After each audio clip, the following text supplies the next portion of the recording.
Hi everyone, my name is Emma and I'm a professional photographer based here in Belfast. So over the next 6 online sessions with Wheelworks, I'm going to be teaching you how to take amazing creative photographs using just your phone or your tablet. If you've got an iPad or an Android, it doesn't matter. We're going to make sure that we get some incredible images, and I'm going to teach you all the tips and tricks that I know to get really cool images.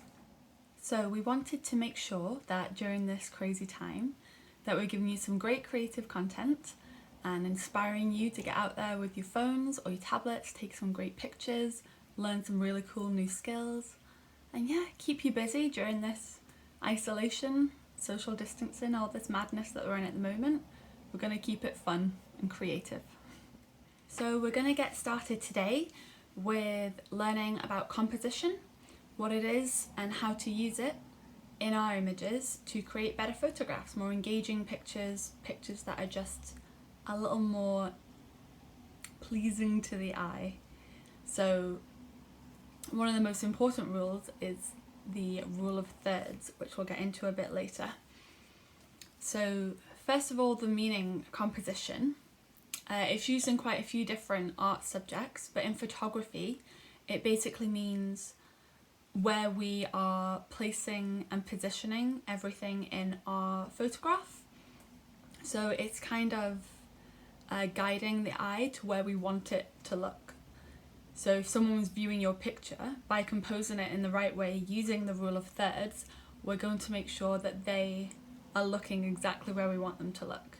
So say you had a picture of a flower in your garden and there are like leaves and twigs and branches all around it. We're going to position that flower into our photograph using the rule of thirds to make sure that that's where the eye looks. As soon as someone views your image, they're drawn exactly where we wanted them to. So we're going to be taking pictures with intent. I think that's quite important. We're not just going to be randomly clicking the shutter button and taking 100 pictures and then flipping through them to see if any of them are even in focus.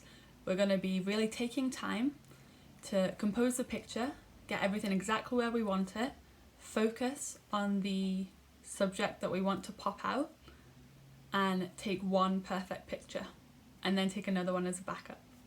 So the best way to start learning about composition is to grab a camera and start taking pictures. So we're going to be using our phones. I've not got a very good phone. If you've got iPhones or any phones with pro settings, you can do a lot of like complicated manual settings, but we're not going to need those today. I want to make sure that I'm teaching you how to take pictures that are accessible, easy for everyone. So if this is our phone, Inception, we're going to go into the settings. Ooh, can you see that? Camera settings, and we're going to scroll down to grid lines, and we're going to do 3 by 3. That's the rule of thirds, and it will give us this grid. Can you see that? And we're going to use that to compose our picture. So that grid line is just a tool that we use to measure where everything is in our picture. So you can use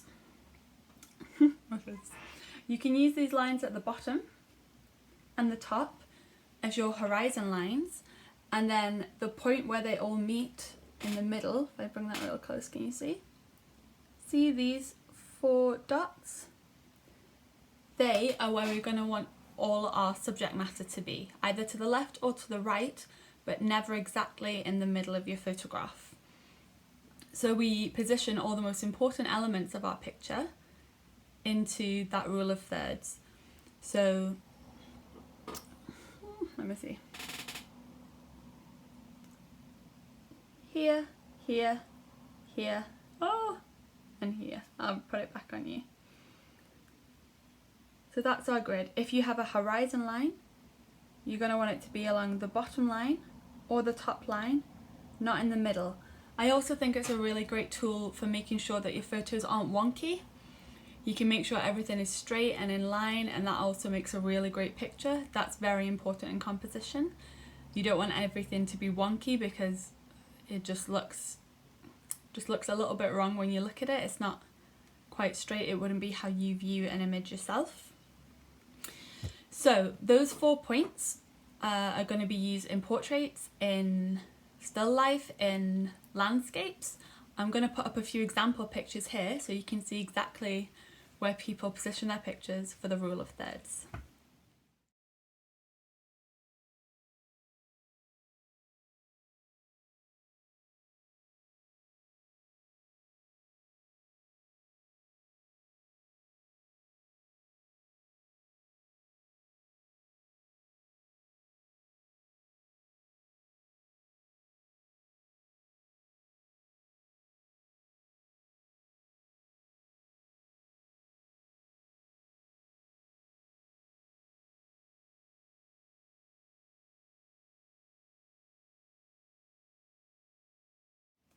So as you can see from those example pictures, the subject matter of the photo is never exactly in the middle. It's always slightly to the left or slightly to the right. And you can use those horizon lines, especially if you're taking pictures with water or with a line of land, or if you've got hills or mountains, if you're lucky enough to have those in your picture.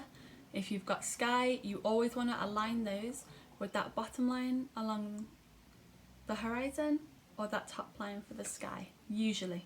You can always mix it up and have a see, but generally those little 9 squares are what we're going to be using to make sure that our pictures look amazing. So, to make sure that you're getting the clearest, sharpest pictures that you can, first off, before we even open the camera on your phone or your tablet, you can see mine's got finger smudges all over it. So if you have glasses, or anyone in your house has glasses, they might have a little cloth that came with them. If not, use like a really nice soft cotton t-shirt or something like that, and we're gonna clean our lenses. So many times we don't realise that we're putting our fingers all over the lenses, and then we try and take a picture and it's got like this hazy little smudge, or you can never get it quite in focus. It's because your lens has got a big finger smudge right over it. So we're going to give that a good clean. Probably do my whole phone while I'm at it. Do the same, and then you're ready to start taking a picture. So we've got our lens all clean, everything's going to be nice and sharp, but to make sure that that subject that we're taking the photo of, that we've just spent all of that time composing exactly, using our rule of thirds to get it exactly where we want in the picture, we're going to make sure that that is the main focus of our picture, which means it's going to be really sharp, really clear, and hopefully everything else in the background will go a little bit blurry. It's called bokeh. I know everyone absolutely loves that, but if you're taking a picture correctly, you shouldn't need to use any editing apps to try and do fake bokeh or fake blurring in the background. If you're focusing properly on your subject, that'll just happen naturally. So, I'm just on the normal photo app here in my office. So let's say I wanted to focus on the door behind me. See that little circle comes up? Oh, I flipped my camera around, there we go. So that's making sure that out of everything that's in the picture, even my hair, which is closer to the lens and would naturally be what the camera wants to focus on first, is what's closest to it. But I'm telling my camera, I want to focus on that behind me. So my hair will be slightly blurry, as will my chair and everything else to the door. And then if something is moving, oops, again, we can keep moving our focus. Maybe I'll change it and I do want my hair to be in focus. But you can also lock it in. So this is really handy if you're struggling to hold your camera still, or if it's something that's moving in the wind if you're outside. If you press and hold the shutter button, do you see it goes yellow? And then if I move my camera around, see the focus is just going to stay exactly where I've locked it in. So that's a really good tip if you're moving anything, taking a picture of anything that's moving. Or if you're taking a portrait, that's a really good tip to use. So yeah, we're going to be using the lines to compose. That's my reflector behind me. That's my door. So we don't want wonky pictures, we want everything nice and straight and forward. There we go, phone's down for now. So that's how we're going to start off with our photography tutorials. So we've gone over our composition. We're going to be using the rule of thirds, using those grid lines on our phones to make sure everything is level, that the subject matter is in the 4 points in the middle of your screen, and that we're photographing with intent. We're choosing our focus point by tapping the phone, locking the focus if you can or if you want to, and then take a beautiful picture. Get it nice and level. Really think about it. Think about exactly what you want in your picture, what you want to pop, what colours are in it. If you want more sky than land, I always think if you're taking a landscape picture, that if you tilt the phone up slightly, so instead of just taking a picture straight forward like this, I always tilt my phone upwards so that the picture is mostly sky. So I'll have, say I'm just in the field or something like that with my dog, and we'll have the grass running. I'll get my grid lines up so you can see.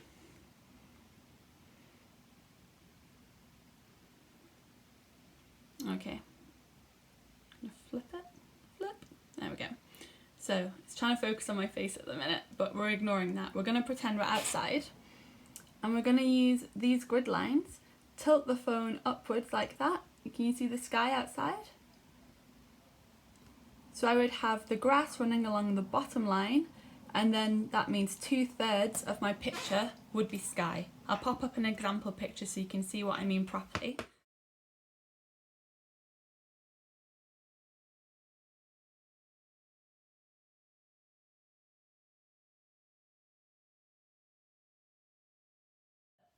That just gives a little more depth to our picture.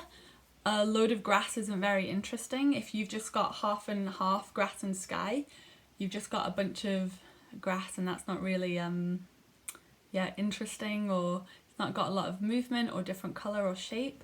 Whereas the sky's got all the different clouds in it. It might have some nice beams of sun coming through. If you're taking pictures in the late afternoon, you know, they might be going a bit yellow or pink, and then you could edit that picture and make it really bright and colourful. But if you've just got a load of grass in the picture, it's going to kind of overwhelm it with a load of green. So always tilt your phones up for a landscape and make sure you're getting loads of sky, maybe some birds coming across as well. That would be lovely. I've just moved slightly. The light's changed outside. You can see it's very bright over here. So we're coming towards the end of our first session, our first tutorial. I don't want to overwhelm you with too much information. There's so much I could go into, but I don't want to give you too many details. So if we take it week by week and you go out and you practice these techniques, it'd be really cool if you told us about the pictures you were taking. I don't know if there's an option where you can post them. That'd be really cool to be able to see what you guys are capturing. I think it'd be really nice when you're out on your sort of daily exercise that we're allowed to take. You know, take your phones with you. If something captures your eye, just stop. Take a minute and capture a really pretty picture. You know, whether you're on a walk by the river or if you just see some really nice trees. You know, any colours that capture your eye. If you can see butterflies in your garden, there's lots of bees and birds. Everything's popping out for spring now. There are flowers everywhere. I always think they make a really good subject.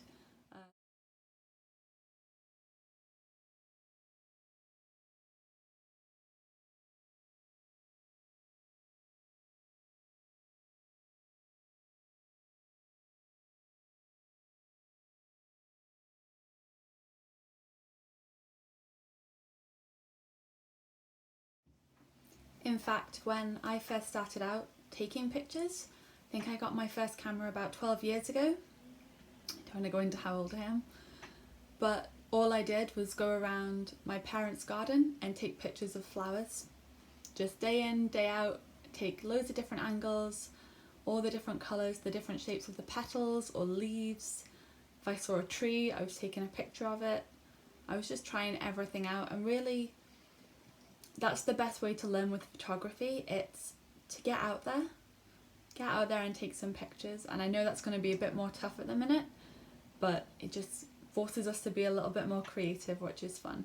If you can't get outside at the moment, there's a million things in the house that you can take pictures of. You can create your own little setups. You can, you know, if you've got any Lego figurines and things like that, I really like using those to take a forced perspective pictures, which just means you're making it look like they're somewhere else.